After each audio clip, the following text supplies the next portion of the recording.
Hey everybody, this week on Up Your Alley, we're talking about Jake's recommendation for me, the 2021 roguelike video game recently released on Android and iOS, Loop Hero, and my recommendation for him, the new stand-up comedy special, Our Time Is Up, from legendary comedian Colin Quinn, now available to stream on his YouTube channel. We're going to get into that, some more news, and, I have something to talk to you about Nichols.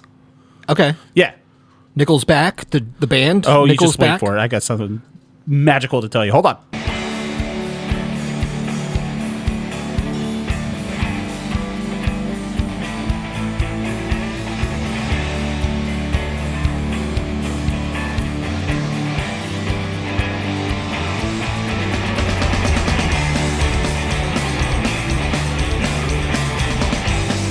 Nickelback? Nichols back? Nichols back. No, Nichols is not back. But you know who is back? This podcast. Welcome, everybody, to another episode. My name is Taylor Egger, and with me, as always, is my best friend, Jake Baggett. Say hi, Jake. Hey, buddy. It's a show where we recommend things to each other because, like any friendship, we've spent years, decades even, recommending things to each other and not following up on the other person's recommendation. Nope. So now we get to force the other person to do something. Haven't read Batman by Gaslight yet. You still haven't? No, I got it. You have my copy of it. Yeah, you just gave it to me. God damn it, Jake. Yeah, man. It's really great. That's what I hear. All right. And then we come back the next week. We talk about them. We rate them 1 through 3, depending on how much is up our individualities. Like I said in the intro, this week we're talking about Jake's recommendation for me, the video game Loop Hero, that has been out since 2021 on most consoles, just got a release on phones, Android and iOS. And my recommendation for Jake, the new stand-up comedy special by Colin Quinn, Our Time Is Up, which was filmed this past, I think it was March. 2023, I think, yeah. No, 2024. Oh, for real? Yeah. Wow. At the 2024 Psychotherapy Networker Symposium right near here in Washington, D.C. We'll be talking about that. But first, Jake, how you doing, buddy? I'm doing good, man. Yeah, you went and saw Everything's good. The new Planet of the Apes. I did. Rise of the Kingdom of the Planet of the Apes. Is that what it's called? I have no idea. No, Kingdom of the Apes. Kingdom of the Planet of the Apes. Kingdom of the Apes. I can't remember what it's called. Regardless, it's the new one. The new one has Kingdom in it. So you're kind of in a similar spot as I am with this franchise. I don't think I've seen the first one, the original 60s ones, I've never seen. I've seen the first one. I've the seen original Charlton Heston one. I've and it's seen good. I liked it a whole bunch. 2001 Tim Burton one. Yes, I've seen that too. I remember liking it as a kid. Apparently, it doesn't hold up. I have no reason to go back to it. I remember Michael Clark Duncan going, "Bow your heads." Yeah.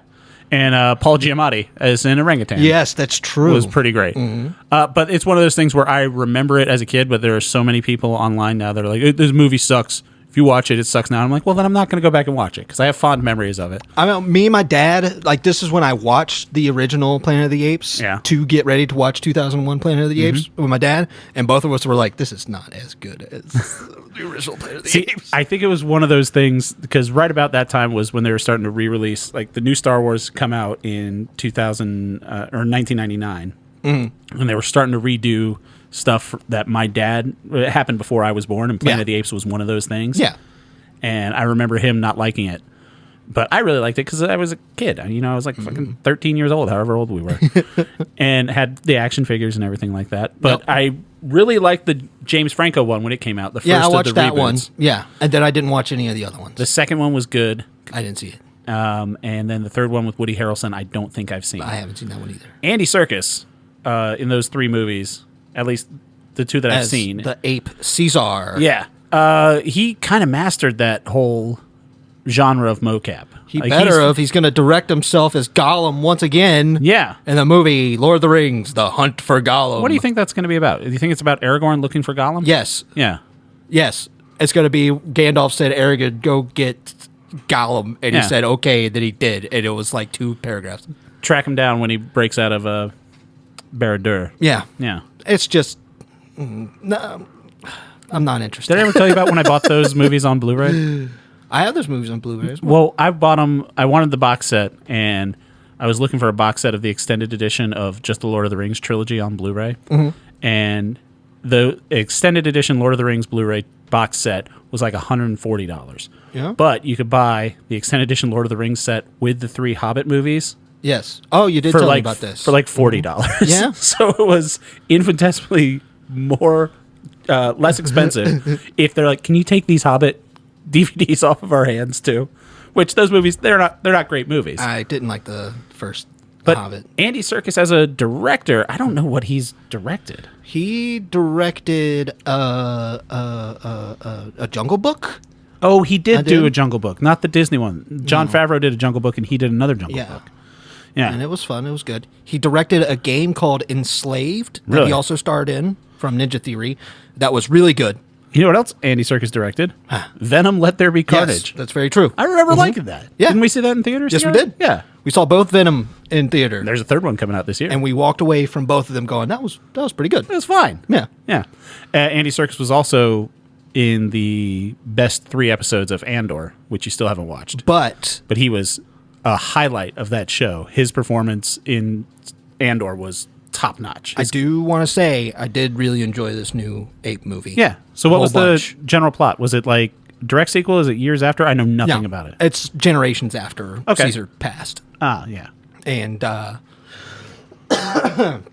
it's like a normal type of a village gets destroyed, and the guy's like, I'm going to go, get that guy that done did my village in. By a guy, do you mean a guy or an ape? An ape. An ape. Okay. So you can't just say it's a guy because there's guys and there's apes. It's apes. Okay. So an ape is like, I'm going to go get that. But ape. it's just the characters are great. The interactions are amazing. It's so much fun. Every action movie from here on out should have a bunch of people just going, ooh, ah, the entire time. I want the next John Wick to have people shooting at each other going, ooh, ooh. Did the monkeys have guns? No, but I'm saying they need to have guns. They had guns in the second one. At one point, the bad chimp was, or no, he wasn't a chimp. He was a bonobo, Koga, or whatever his name was, the guy with the scars. He was like riding on a horse with like 2 M16s, like you're dual wielding in Goldeneye, and just shooting all over the place. It was awesome. Well, then they ran out of bullets, and they don't know how to make bullets. Joke's on you, monkeys. Maybe. Yeah. Maybe. But I would say, you should watch this movie. It's really think it's worth it in theaters? Yeah. And I had a so great time. not seeing the second 2 of the new trilogy, it's not like there's characters carrying over or anything like that. There's some stuff. I watched it with my buddy, Chris, friend of the show. Yeah, friend of the show. And our only guest on the show. He filled me. For all anyone knows, he's the only friend of the show. He fills me in. Yeah. With whatever small stuff was there to be like, oh yeah, this is part of the thing that they were talking about in this movie. All I know is like, oh, that's nice. Apes together strong. Yes. Yeah. And what a wonderful day. Yeah, I keep seeing that in trailer. It looks good. What a wonderful day. It sounds like what's his name in Fury Road. Yeah, a little bit. He's like, what I think he says, he says, what a lovely day. Yeah. No, Nicholas Holt, the little pale kid when he's riding in the cart. Yeah. Yeah. He's like all hopped up and ready to die. That movie comes out like next week. Yeah, I'm super stoked. Really want to see that. It looks absolutely amazing. Yeah, I'm very excited. I love George Miller movies. Speaking of Apes Together Strong, though, something that I texted you about earlier today. It's kind of a fun day. We're recording this on Monday, May 13th. So last night on X, someone we talked about, I didn't recommend the movie Dumb Money to you, but I think we just talked about it. Yes. Because I knew you would give it probably a 1 Yeah. or a 2 because you hate that type of movie. It's about corporate line blow-up stuff. And so Roaring Kitty, the guy that Paul Dano played in that movie, whose real name is Keith Gill. Yeah, Keith Gill. He's been off X and all social media for 3 years, like since that. So last night he just sent out a meme, which is a great meme, where it's a guy leaning back in a chair playing video games, and then he leans forward. Yeah. Which is immediately relatable to anyone that's ever played video games. When It's you like, lock oh, in. okay, you're getting serious. Yeah. And then he had a whole bunch of other memes, all that he X'd out, and it's just like movie clips and stuff like that.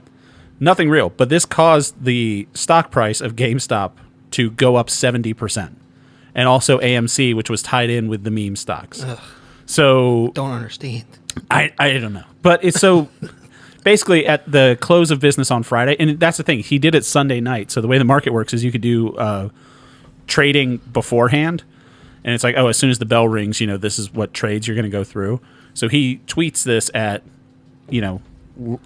Sunday evening before the market opens on Monday morning. Yeah. And already the exchange commission was just like, hey, we're not going to let a lot of people buy this stock because it was such a clusterfuck last time, all because this one dude I don't understand. tweet something. I mean, it closed today. It's at $30 today. So like if you had 10 shares of GameStop yesterday, you made $130 today. That's nice for them. It's nice for some people. I just don't get it. I just don't understand a single part. Yeah, I'm curious as to see what he's doing because from what at time of recording, if GameStop tanks, does the government come in and buy them? I hope not. Too big to fail. GameStop is not too big to fail. Too big to fail. No, they're not, because GameStop doesn't have a bunch of the government's money locked up in old copies of Madden. Yes, they do. That we know of. They invested everything in Madden 16. There was that time that the Air Force bought a whole bunch of PlayStation 2s. You remember that? No. There was a time, I guess this was like mid-2000, or 2003-ish. Yeah. But there was a time where the PS2 was like one of the best, cheapest computers that you could buy. So the Air Force bought like 1,000 PS2s. I think you mean the PlayStation 3. Was it? Yes. I thought it was a PS2. Regardless, they bought like 1,000 PlayStations and made a supercomputer out of them. Yes, that was the PlayStation 3. Yeah. Yes, I remember. Still pretty cool. So maybe that's why the government's honed in on GameStop. Yeah. Because they still want to trade it back in. Yeah, they're trying to get a customer credit back. That new Elden Ring expansion's coming out. 300 PlayStation 3s you might be interested in. Why do they all say USAF on the side of them? Just don't worry about it. It's custom detailing. I was in the Air Force. That's a fun little thing, though. And also in video games, I saw... We talked about this a little bit, about me trying to build a gaming PC. Uh-huh. So one of the things, and I saw this morning after you talked to me about wanting me to build a gaming PC, and I was like, I have no reason to build a gaming PC. That's so true. Yeah. And then, they're always listening to me, and my algorithm throws at me the modded community for Helldivers. Yeah. Where someone's modded Helldivers, so it's just Star Wars. You have Star Wars skins, yeah. So it's all Clone Wars, and all the automatons are battle droids, and even the Bile Titans, the giant spider crabs, are like big battle droid things that are coming out. And I was just like, shit, that might be worth it to do a gaming PC just so I could play Star Wars Helldivers. I don't want to get too nerdy about this, but a guy made it's basically a repack of Majora's Mask for the PC. Really? So basically kind of runs Majora's Mask as your emulation for you, but it upscales it as well. It makes it widescreen, makes it FPS. They said they're going to add real-time shadows and I've seen someone do that with Metal Gear Solid 1. And he's like, and here's the different mods that you have to download. It's like a lighting pack. This isn't mods or anything. That's just the rebuilt thing. on like Unreal Engine or something? All you need is the emulator, and you need this pack. Huh. And you just put the emulator into the pack, and then the pack just says, all right, that's how the game's going to look now. I've been playing... It's crazy technology. I've been playing Banjo-Kazooie on the Xbox Live Arcade. Yeah. So great. The guy plans... It's so much better than the Switch version. The guy plans on the... like Banjo-Kazooie to take Banjo-Kazooie and Banjo-Tooie... Greatest game of all time. And just make it into one game. I was just fucking thinking about that. I was thinking about like what I would do if I won the lottery, and I was like, I would pay someone to make Banjo-Kazooie in what my favorite 3D platformer is right now is Mario Odyssey. I think Mario Odyssey is as close to a flawless 3D platformer it has been made ever. I mean, just the gameplay, the mechanics, and everything is so tight. Definitely fun. Like if someone remade Banjo-Kazooie and Banjo-Tooie in one engine. If this guy does that, I'll get a gaming PC just for that. Watching him go through like the woods. Is this a passion project? Sorry for interrupting. Is this a passion project? He's not making money off of it. No, he's not. Okay, because what Gary's Mod that was shut down because they were putting you could shit buy like that Gary's Mod, I guess. Yeah, and then But this is a guy's just like passion project. But no, he's just checking out this technology, and he made this amazing thing. It doesn't load through when you walk through the big oak. Stumps, it doesn't go through a little loading screen. You just walk right through it. Really? It's so that's cool. That's in Banjo-Tooie when you're going into the Jinjo village, if you're going into the Jinjo house. Something like that, man. I know way too much about Banjo-Kazooie. So, I'll send you videos so that you can see what I'm talking about. Let me check that out. But in the video that I watched, the guy was talking about, he's like, because he practiced on Majora's Mask, so now it runs Majora's Mask pretty darn well. So you're just like walking into temples in Majora's Mask like it was just part of the same load screen. There's nothing. But his next game that he's working on is Banjo-Tooie. I love it. Yeah, right? I love it. Banjo-Tooie is one of those games that I haven't played as much as I probably should. Like Banjo-Kazooie, I can, pretty much run that game. Not like speed run it, but I can make my way through it. We can make you a cool Raspberry Pi because this thing runs on Linux. Yeah. So we can make you a cool little emulator station. And not like a full computer? Not like a full computer. I don't need that. Something that's about, if we spend money on it, make it like $300. And that's if we want to soup that bad boy up. Souped up for $300? Yeah. Okay, I could soup up $300. I'm going to, this is it. See? This is it. Now you're hooking me into this plan. Yeah. Good. Yes. I want to look into this because this would be a fun thing for anyone us. out there has any ideas for like little side projects that you want to do, send us an email to upyouralleypod@gmail.com. All right. You said nickels. Yeah. Also, if there are any numismatists, which I think is the name of a coin collector. What is this nickel? What do you think about that nickel? What do I think about this nickel? It says Liberty 2016. Uh-huh.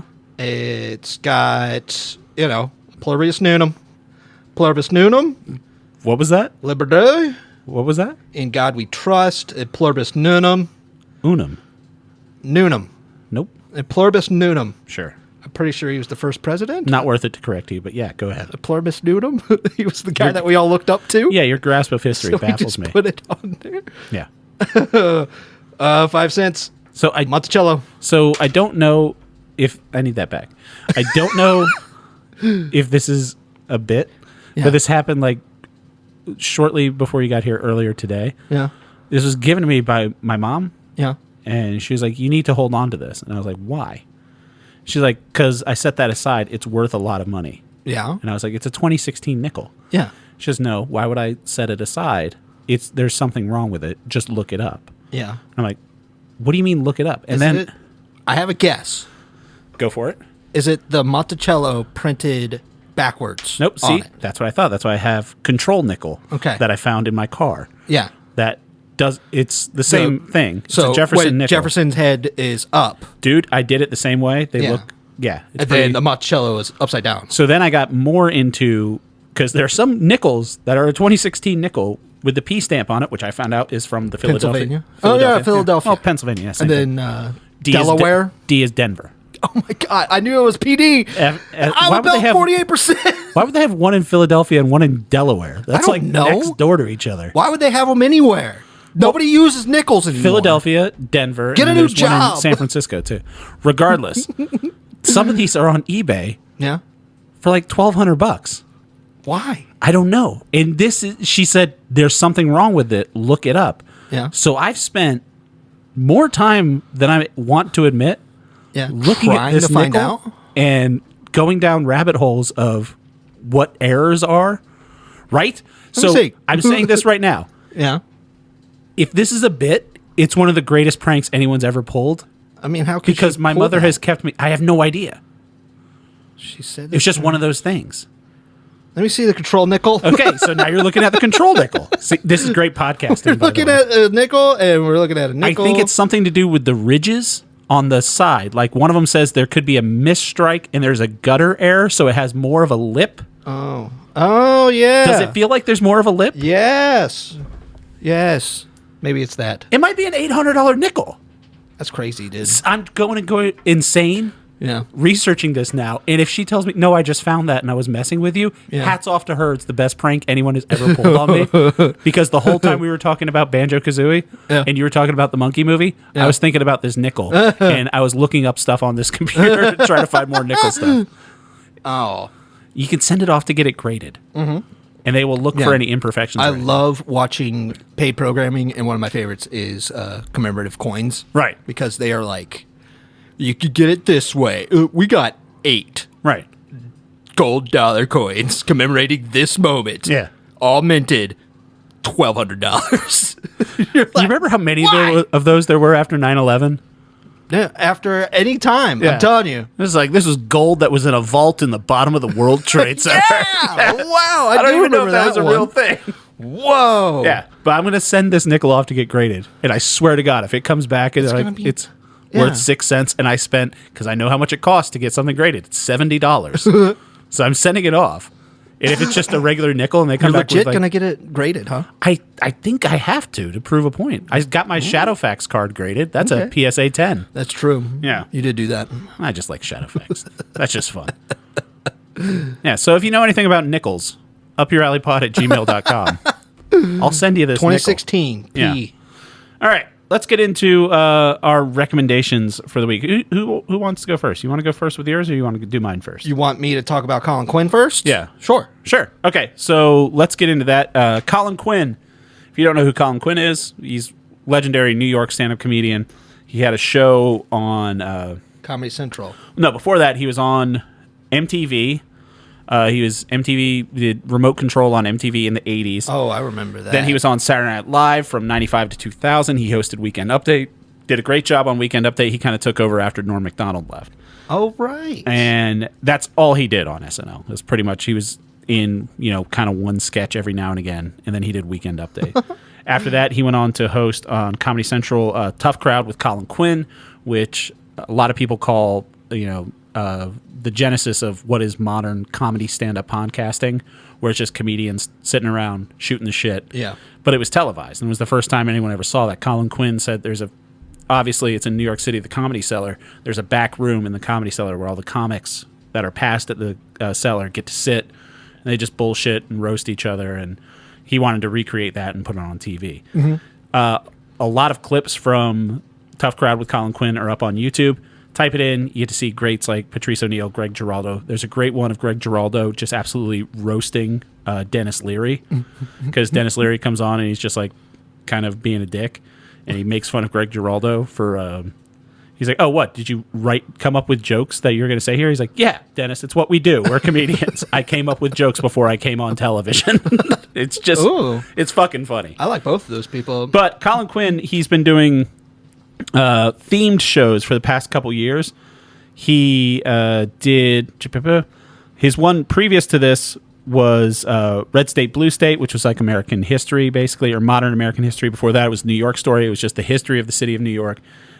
Before that was Unconstitutional, where it's a step-by-step breakdown of the U.S. Constitution, all the different articles, all the amendments, all very good. So this is his newest one, Our Time Is Up.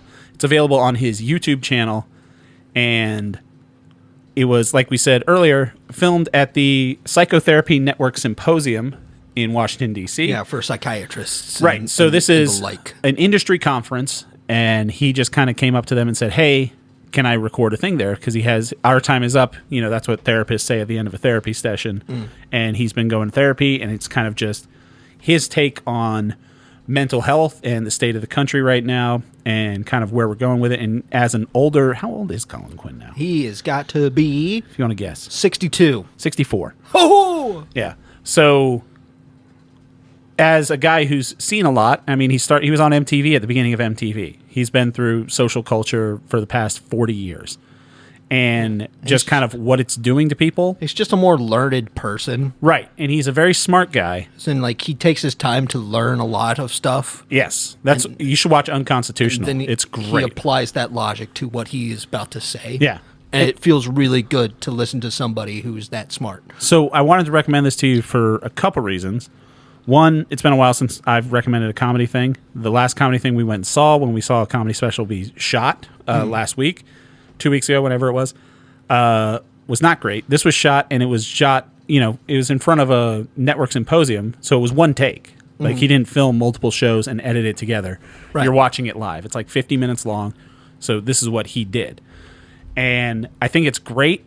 I think the way he's talking to these people, that's a very specific audience. Like, these are psychotherapists. These aren't people that bought tickets to a Colin Quinn. He's playing to his audience, yes, which is amazing. But it's not people that bought tickets to a Colin Quinn show. But he knew that he would be talking to these people about, what they're experts in. So he really, beefed up what he's got to talk to them about it. He's been doing the podcast circuit to promote this. And, he was on Rogan. Basically, what came out is he was just like, no. I talked to them and said, hey, is it okay if I do it here? And it was one of those things where it was on the list of events at this conference. And these big professional conferences, they always come through cities like D.C. They rent out a whole hotel and shit like that. And it's just a meet and greet, and it's tax write-off and whatever. But he was just on the list. He's like, Colin Quinn is going to be talking. So people at that conference showed up. It wasn't open to the public. It was just people at the psychotherapy conference. That's great. I thought it was great. I thought some of his takes were great. And I think it's very good to see him. One of his contemporaries we talked about a couple weeks ago, Dave Attell. Another guy about the same age, another New York guy. But very different people. Dave Attell being very strictly silly. Dave Attell has got a gift for the one-liner. Yes. And for the setup and payoff. He's a joke writer. Yes. Yeah. And then Colin Quinn's got the gift of gab. He'll get you there. And he'll make sure that you're equipped to understand why you're laughing at the end of it. Very New York conversational style. Yes. Yeah. So, what'd you think? This is great, of course. Yeah. Colin Quinn still got it. Is that a 3? Yeah, it's a 3. Nice. He's very funny. I was a little hesitant about this for you. This one, I wouldn't say it's the best performance I've seen from Colin Quinn. No. And again, shot in one take in front of a psychotherapist conference. What I would say is he's still... It feels like he's still, working on comedy, which is great. You know, he's not blaming anybody else for what he's going through. He's just saying, I got a great idea and I want to follow it through, and he does. Yeah. And then some of it pays off so incredibly well. Some of it doesn't. He's just like, I'm sorry, I tried. And then he just keeps going. There are moments in the special that I love, which is, it's very Colin Quinn, and you could tell, unlike the super produced specials, like you didn't watch any of John Mulaney's thing that he did the past week. No, right? I didn't. No. So it was live on Netflix. Everybody's in LA, where he had different comedians on every time. He had great comics. He had Sarah Silverman was on one episode. Mike Birbiglia was on an episode. Weezer was on one episode for the 30th anniversary of Blue Album was last Friday. Old Man in the Pool was really good. It was. Mm-hmm. Mike Birbiglia was very great, but it was just funny people out there the whole time. And like I said, fucking Richard Kind was his co-host. But since it was live, you got to see how comedians like John Mulaney react when things don't go, like when a joke doesn't land. Yeah. And it's one of the best ways to see an actual comedic performance. Yeah. Because when you're watching someone live, not everything lands. Yeah. It never does. It can't. Yeah. And seeing this recorded live in front of a professional conference, you just see these moments where Colin Quinn is like, he'll say something and then he just goes, huh, really? Okay. Yeah. And then he just moves on to the next one. Yeah, he's like, I really thought that would land. He's just like, okay. He just shrugs it off. Because, it takes a lot of air out of you when you're trying to do something and you feel like it's going to land. It gets nothing from you. Yeah. And even when you've done it before, like you've performed it in front of people and it got laughs out of it. You're like, I can just do it again. I'll pull that out of my pocket. And then the next time you get crickets and you're like, that was my save. I got to tell you, sometimes that hurts more when it's something that has worked before. And then you're just like, what the hell? Exactly. Some people thought this was funny. These people don't think it's funny. And then, so it's so incredible to watch somebody who's just extremely good at comedy. Master of his work craft. it back at it again. And I love the psychiatric take. One of the reasons I recommended it to you, because I know you're like Freud and Jung, and you recommended Courage to be Disliked, which was Adler. Yeah. So I was just like, wow, this is the reason we got the name of the show. This is up Jake's alley. Yeah. It's good comic, and it's one of the things we talked about. And it was something that I probably wouldn't have watched. No. You would not have. I guarantee this would not have come up on your feed. The thing that Colin Quinn does come up on my X a lot because I follow Todd Barry. Yes, and Todd Barry makes fun of Colin Quinn all the time. Funny guy. Yeah, if he's not saying everybody should follow Todd Barry is saying everybody should hate Colin Quinn, and it's just they're really good. And then Colin Quinn would snap back every once in a while. Yeah, you have to. But this is something where it felt like, good old Colin Quinn type of stuff. He had something to say, too, because I think his aspect about celebrity and how he's talking about he toes this line very well of being an older guy. And the complete opposite of him right now in the media is Jerry Seinfeld, who we talked about briefly last week. It's what keeps running through my head when I'm watching this. Yeah, Seinfeld's on this grievance tour about his movie and how you can't say what you want to say. Yeah. But it's just your movie wasn't that great. Yeah. And also, Jerry Seinfeld can't say you can't say what you want to say because Larry David gets accolades for doing that part of your act. When you're not funny anymore, right. It's easy to blame the audience. And I think Colin Quinn is coming at it from the right perspective. And because I get it. Like, we're both in our 30s. There are parts about youth culture now where I'm just like, I don't understand that. Yeah. And you can come at it from the way of getting angry and saying this is stupid, what they're doing is stupid, or you can come at it from the way Colin Quinn's coming at it as an older person, just being, gracious enough to realize I don't get this, so I'm going to try to work my way through it. And his way of working through it is going back to something he knows, which is therapy. He talks about it in the show. He's had 8 therapists in his life, and that was a funny bit when he's like, I've had 8 therapists, and people are like clapping. They're like, woo. And he's like, no, 7 of them didn't work. And the last one told me I'm an asshole. And I'm like, God damn it. That rang so true for me. And him just coming at it from that angle where he's like, let's try to, work my way through this. And the fact that he's doing it live on stage. Yep. It's fantastic. And he came equipped, you know, understanding what's going on. It'd just be like people self-diagnosing, I do believe is a big problem. Yes. The thing where he's like... people say that they have a touch of autism now. He's like, I don't understand. Like now he can just have like a little bit of autism for it. It's like, he's like, that is a perplexing thing for somebody to say about themselves. Right. It's just, it's great for him to explore it in front of people that are smart, well learned in the subject. I love that when he was talking to one person, he was like, "What are you, an influencer?" He's like, "Yeah, I am." He was like, "Oh, you are an influencer." Instagram influencer. He's just like, you should see this guy. Like, come on, look at him. Yeah, he looks like an influencer. It may be a book that I'm in the middle of right now. It's popular. It's in the zeitgeist right now. It's called The Anxious Generation by Jonathan Haidt. Have you heard of that? No. Basically, it's saying anyone born after 1995 is fucked. Yeah? Yeah.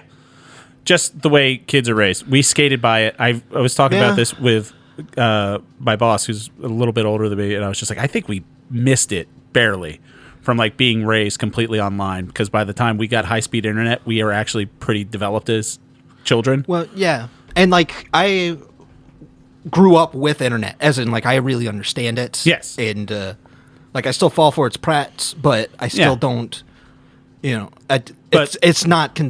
it hasn't tainted my brain that much. Right. What Jonathan Haidt talks about in The Anxious Generation is kids that were born after 95 that were really coming of age. You're born in 1995, 2010, when smartphones were coming out. That's when you're 15, when everyone started having an iPhone. He says that's when there's a jump in mental illness in youth, which is constantly on the rise now. It's a very interesting book. He backs it up, but Colin Quinn kind of talks about that, but he comes at it. He's not a researcher like Jonathan Haidt. Yeah. He's a comedian, and he has that great bit in this special where he says, what is it? He says, your persona is who people think you are, or your personality is who people who know you think you are. Your reputation is people who don't know you think you are. Yeah. Your social media is who you think you are, and your search history is who you really are. Yeah. Like, that's just a good point. That's a great point. It's a great bit.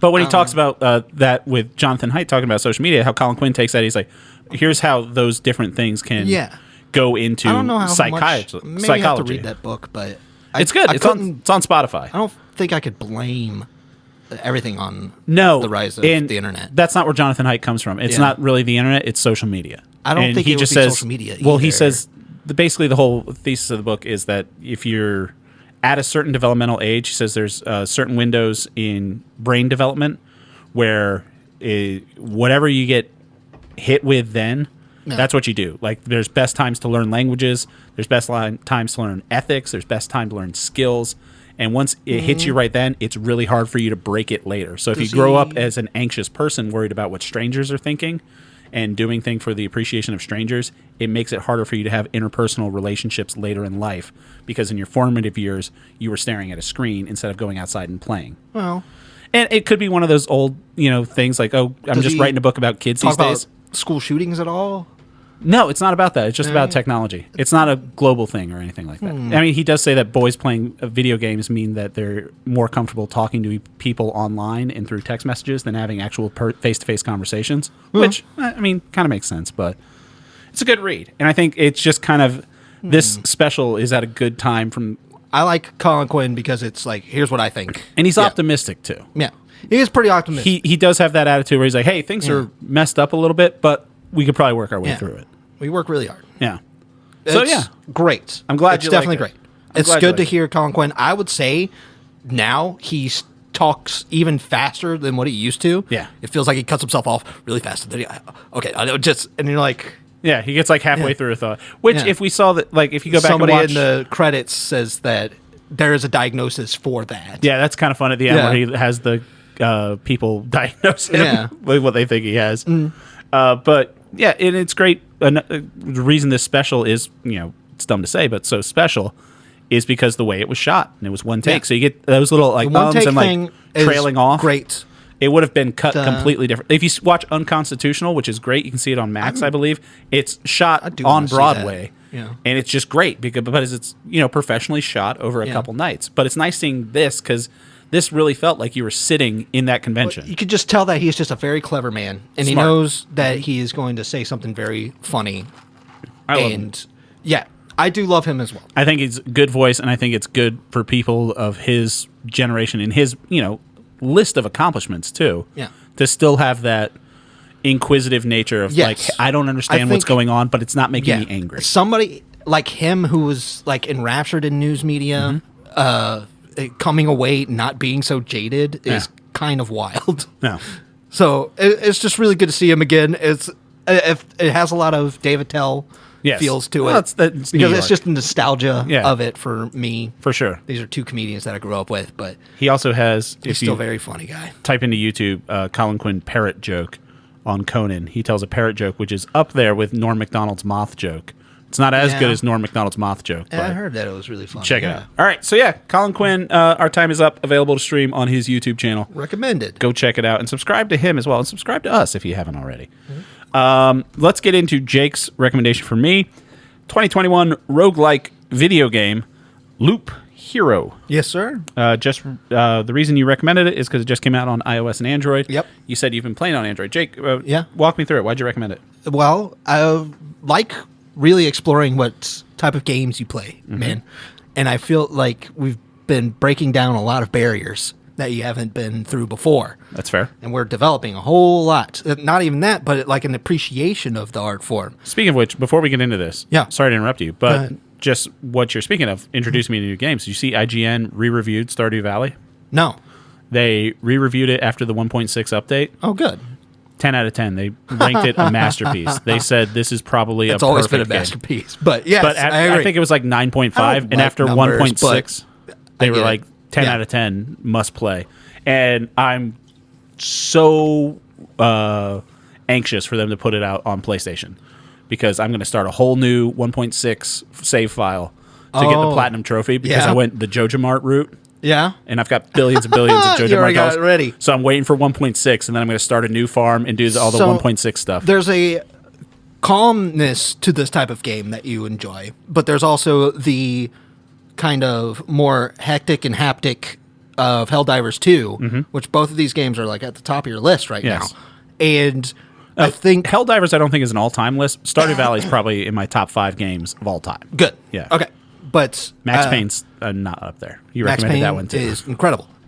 And I think Loop Hero does a great job defining itself as its own type of game. It's an idle game that's also a bit of a city builder. That's also a bit of a card deck builder. Yeah, it's a little... Okay. It's a bunch of little things that once you start seeing how things can click together and how the numbers are adding up, it starts to feel a little good. There's a learning curve on this game. Yes. So basically, here's the plot of the game. And I will say this. The plot, as far as I've gotten in this game, I haven't beaten this game. I don't know how you beat this game, is inconsequential. It's fun. Yeah. But it's not what you're playing for. It's not a story-driven game. It's fun how they explore what their story is. Basically, you start out, and it's it's not quite 16-bit, but it's not quite 8-bit either. It's like Sega Genesis-y. It's pixel art. Yeah, it's pixel art, but it's not pixel art like Super Nintendo. Beautiful color palette. It is. It feels like kind of like fall, but rusty. I love it. I think it looks great. I think it's gorgeous. Well, it looks deserted because basically you're a little boy and you wake up and the world is ended and it says, let you know that there's an evil lich. It obliterated reality and you start on this little loop. It's a randomly generated path and you're walking around that and then things come out and attack you and you're not pressing attack or anything. When you land on that tile, it automatically you're going around like a Candyland battles. game. It automatically battles you. Then you get cards that show up at the bottom and you could build new places. Yep. Your groves, your swamps, your blood forests, all that stuff. Mountains, meadows, and each one of those things have different attributes. You defeat enemies, you can get new weapons and equip them. And then since it's a roguelike, when you make a whole loop around the board, your do not pass go or your pass go and get $200 moment, you can retreat back to your camp. Or you can go back. Yeah. Or you can do another loop, but if you retreat back to your camp, then you get all the items and stuff, all the supplies. All the resources that you picked up while you're doing this. That's the word I was looking for. Yes. Then you get all those, but if you die during the loop, then you lose part of your resources. You only get 30% of your resources. Yeah. So that's basically, for the pun, the gameplay loop of this game. Loop Hero. And then the more you progress, you can build up your little campsite, you get to meet other people, and then new enemies come in. You got vampires, you got harpies, you got bandits. Yep. All that stuff. And then... You just start working on your own strategy on how to build up and what to build up and what exactly you're trying to do. So I'm of fun. 2 minds with this game. What's that? I'm going to do a weird thing. I'm going to augment your recommendation. Yeah. You recommended me playing this on my phone. Yeah. I started playing on my phone. I have a good phone. It's an iPhone 14 Pro Max. One of the biggest phones you can get. And I started playing on my phone. And I fucking hated it. Yeah? It's just my thumbs are fat and stupid. Oh. And I couldn't really appreciate it because a lot of what this game does is you have to see when you put a tile down or when you play a card on a tile, it interacts differently depending on what tile you put it next to. Yeah. And certain tiles you can combine. Like if you put 9 mountains and rocks in a row, it turns into a big mountain. And then off that big mountain, harpies come down and shit like that. Yeah. So, and this game tells you fucking nothing. No. it literally just, it's one of those things where I was experiment. And so I played it on my phone for probably about an hour. Yeah. And it was a hard one. I was just like, this fucking sucks. Wow. Then, I don't know if you can see it over here on the table. You got it on the Switch? Broke out this bad boy. Started playing it on my Switch. The Switch has a touchscreen, which I always forget that the Switch has a touchscreen because nothing really uses it. Mm-hmm. But it also has a bigger screen. One of the only games that I play on Switch handheld, I play Stardew Valley handheld on my Switch. Mm-hmm. And booted it up, bought it for Switch. I was like, I'm going to give it another go. Played it for about 2 hours on Switch. Got a little more into it. Started seeing like a little trial and error. This is when I found out about the 9 rocks in a thing and making a mountain. Yeah. And if you put a meadow, you put just a bunch of meadows, it does nothing. But if you put a meadow next to something, it turns into a blooming meadow. And these are all things you have to go in and find out. Yeah. Then I went on YouTube and just said Loop Hero tips and tricks. The first thing, if you just type in Loop Hero on YouTube, it's a bunch of those types of games or types of videos on YouTube where it's like 59 tricks that helps you begin. Well, no, Loop it's like Hero. 120 things the game doesn't tell you. And I'm like, yes, let me click on that.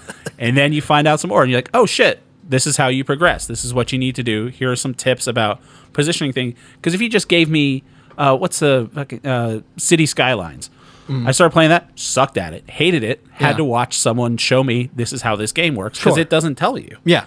And watched some tutorial videos on YouTube, playing it on the Switch, really got into it. Yeah. Really, if I had just stopped at the phone, would have been a 1. I would have said, Jake, what the hell is this? And you would have been in here like, oh, shucks, you should give it another try. You know, you can do this, and it's a cool thing, and it's deck building, blah, blah, blah, blah. Yeah, I'll tell you that it's a good game, yeah. On my Switch with the YouTube, it's a 3. Hell yeah. It's a great game. Damn. So I don't know what an amazing different experience for you, my friend. I don't know. I think it's I hate it's just too small screen on you. Yeah, it's just sitting here like this and it's see, I figured you would enjoy it because you'd be able to play it instead of like I don't know, if you were like I want to check out Twitter for X for an hour. See, that's the thing is I really don't play games on my phone. Yeah, I take my phone in the morning, I do Wordle, I do Connections, I do a thing called Bandle. Have you seen Bandle? No, I'm not going to do Bandle. I've watched Bandle. Yeah. I don't want to do it. So I do that. I do the New York Times crossword on my phone. I do the mini crossword and Connections. Yeah. You don't do Wordle? No. Did you do Connections this morning? Yes. I got the bunny duck Martian one first. Yeah, me too. With Looney Tunes. I was just like, oh, I get that. It took me a while. Yeah. And then the last one felt like a cop-out. But that's what happens on Connections sometimes, what was your last baby. one? The homonyms of musicals? Yes. Yeah. That one I got second. Mame? Yeah. What's Mame? It's not a great musical. There's a musical called Mame? Uh-huh. Yeah, I don't know that one. It's not great. Never would have come Connections aside, and spelling bee is really hard. I don't do spelling bee. I haven't done spelling bee. I don't understand it. Regardless, I don't really play games on my phone. Yeah. This is great on the Switch. I cannot recommend this enough. On the Switch, I don't think if I had played this on my PlayStation 2 with a controller, I probably would have hated it like that. I think this is the kind of game that works perfectly on my Switch. With a touch screen. Yeah. And again, it's not even that it's a touchscreen on the Switch. What was the other game that you had me play on this? Stardew Valley? Stardew Valley. No, I played Dave the Diver on Switch, and I played fucking... What was that other game? Obra Dinn.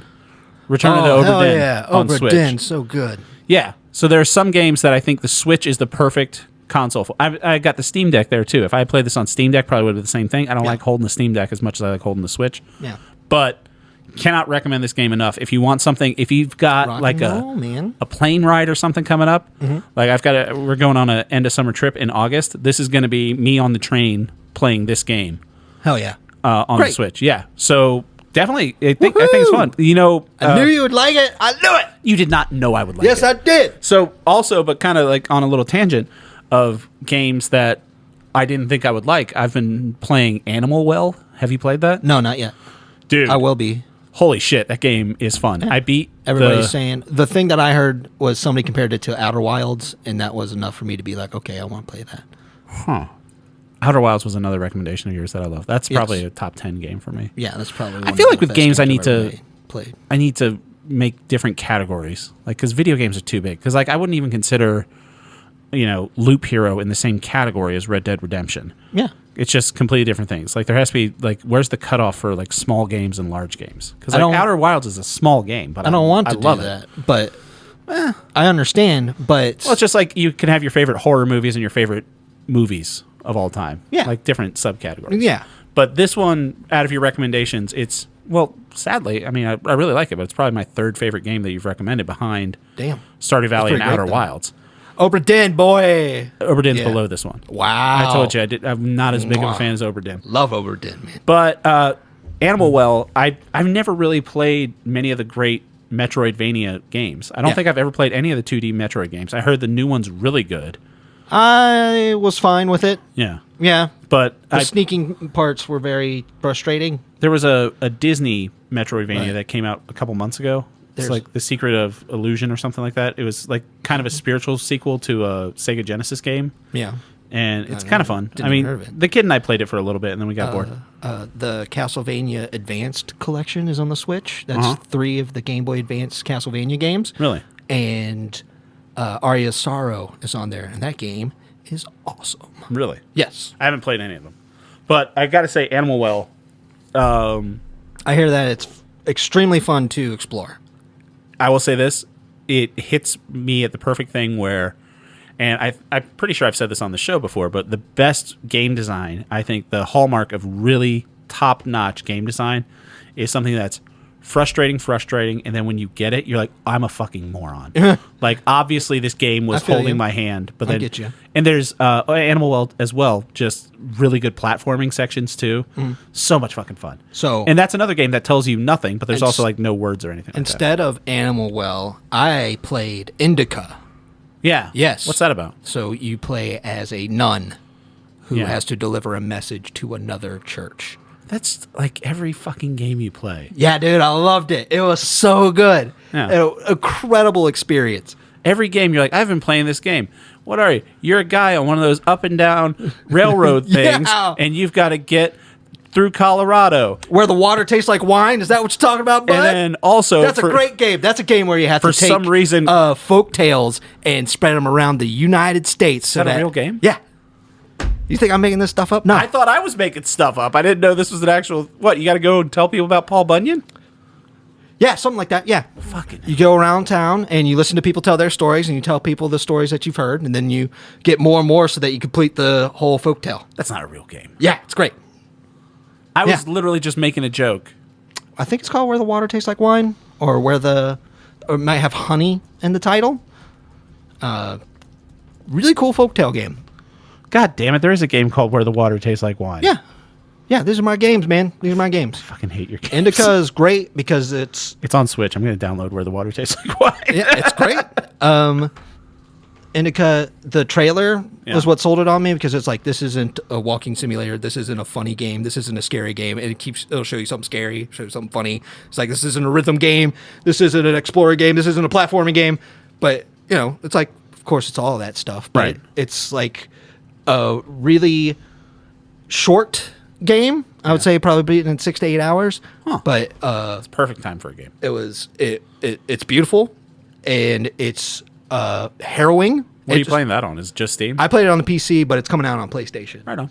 But I didn't recommend it to you because I don't know how you'd feel about it. But I think it's an incredible game. Very happy that I got to play that. Yeah, I would actually. Next is Animal Well for me. Now that I think about it, I don't think Loop Hero's third. I think that fucking Anatomy game is probably third. Anatomy? Yeah. Wow, you're going to give that 3? I think so. Nice, dude. You had that month of video game recommendations. I didn't like Max Payne. Anatomy is great. Yeah. Yes. I also like Control, which you didn't recommend, but it's kind of recommendation adjacent. Yeah. Yeah. Oh, yeah. All right. Well, yeah. I think, go check out Loop Hero. Play it on your phone. You can play it for free on your phone. Yeah. And if first act is free on your phone. I say if you get it on your phone and you're like, you don't absolutely hate it and you're curious about it, get it on your Switch. Or keep playing on your phone or iPad or anything like that. But I really don't think it's a great phone game. It's not like Angry Birds or something like that that's like designed for a phone. It's clearly a port. Yeah. It's like when you I downloaded Grand Theft Auto San Andreas to my phone. And they it's like ported impossible. it very well. Because I'm sure they did, yeah. the game is built on pause and play. So right, exactly. But I think it's better on Switch. I just back right out of that bad boy. All right. Well, if you have any recommendations or thoughts about stuff, you can send your emails to upyouralleypod@gmail.com. That's the best way to get in touch with the show. Let's find out what we're going to be talking about next week. Jake, what hey, you buddy. got for me? Have you heard of the streaming service Dropout? Oh, yes, I have. Guess what? You're going to be doing some Dropout, buddy. So they pop up in my thing. It's they're College Humor adjacent, right? Yes. Yeah. They do comedy. They do. Yeah, Mostly with College comedy. Humor. Yeah, but a lot of the people that were... Mostly comedy. Only comedy. A lot of the people that were involved with College Humor on there. Mm-hmm. Yeah. So, there's a show called Smarty Pants, and a man that I enjoy. I'm not sure what your flavor is, but Paul F. Tompkins. I do know Paul F. Tompkins. Smarty Pants. Okay. So you're going to watch an episode of Smarty Pants, buddy, and then we'll see where it goes from there. And is this... How would I watch this? On Dropout. Dropout, so it's their own thing. Yeah, it's their own little thing. Okay. Paul F. Tompkins on Smarty Pants. I will check that out. I have something for you on streaming too, which is... All right. I don't know how you're going to feel about this. Okay. And I will say this. I started watching this thing because I really like one person involved in it. Even though this is not really my sort of show to watch. There are 3 episodes out right now. It's on Amazon. By the time of release, there'll probably be 4 episodes out. It's on Amazon. It is called The Goat. The greatest of all time. Have you heard anything about this? No. So, it's a reality competition show where they take 14 reality stars and put them in a mansion, and they compete in reality competition. Like, it's people from Survivor, Bachelorette, Bachelor in Paradise, Real Housewives, Shaws of Sunset, America's Best Baker, one person from RuPaul's Drag Race. Like, it's people from all over reality TV. You're not selling me so far. Hosted by Daniel Tosh. That's your thing. So I started watching it because on Tosh's podcast for the past 6 months, he shot this thing a year ago. He, as a running joke, he's just like, watch The Goat on Amazon whenever the hell that comes out or whatever they're doing with that. I think it was originally on Freevee, and it was just kind of a running background joke. In the first episode, he says, I'm sure you want to know why I'm doing this. It's because I want to renovate my house on Lake Tahoe. And it was just him making jokes about it. And it's not my type of thing. I don't watch reality competition shows. Yeah. It's one of the most fascinating things I've ever seen in my life. I'm open to it. You should be. You have to go into it with an open heart. Of course I have. The Goat on Amazon. But very interesting choice, sir. Very interesting. I only did it because I have to talk about it with someone else. Because I don't know if my brain's just broken or if no, this is actually kind of fun. All right. Yeah. I'll discuss it with you. I'm going to watch Paul F. Tompkins on Smarty Pants. Jake is going to watch The Goat on Amazon. Thank you all for listening. Thank you to Jimmy for all of our promotional art. Thank you to our buddy's brother Bill for the music. Jake, thanks for coming over. Love you, buddy. I love you, buddy. Bye. All right.